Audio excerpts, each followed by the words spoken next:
SSC GD मध्ये विचारलेला लिफ्टच्या स्पीडवर आधारित प्रश्न अतिशय छान आहे. पाहून घ्या प्रश्न काय आहे. काय होतंय, ए आणि बी दोन व्यक्ती आहेत आणि हा जो बी व्यक्ती आहे तो 50व्या मजल्यावर आहे, 50th फ्लोअरवर, आणि ए हा ग्राउंड फ्लोअरला आहे.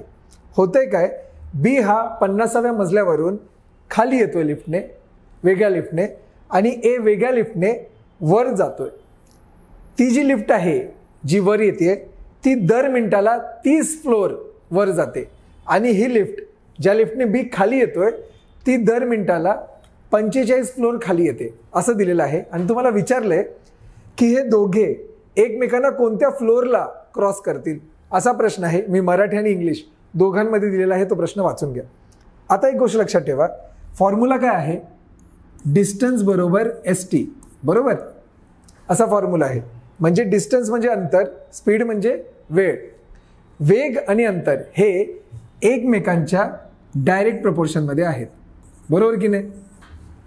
डिस्टन्स आणि स्पीड एकमेकांच्या डायरेक्ट प्रपोर्शनमध्ये आहेत. आता इथे यांनी हा जो आहे 45 आणि 30 हा स्पीड दिलाय.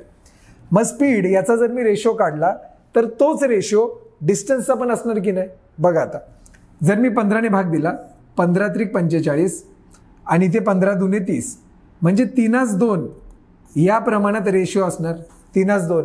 आणि हाच रेशो, हेच गुणोत्तर या डिस्टन्सचं पण असणार.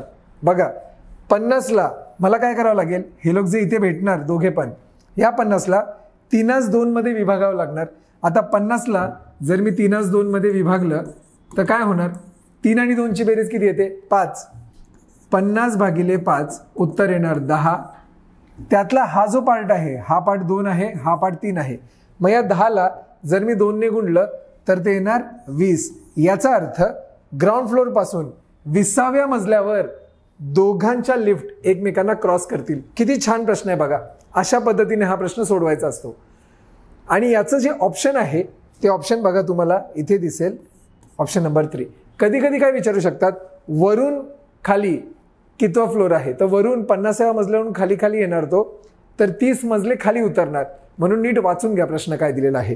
तर याचं उत्तर येतं 20th फ्लोअर. जर हा व्हिडिओ आवडला असेल तर नक्की लाईक करा आणि जास्तीत जास्त लोकांना शेअर करा. Thank you so much.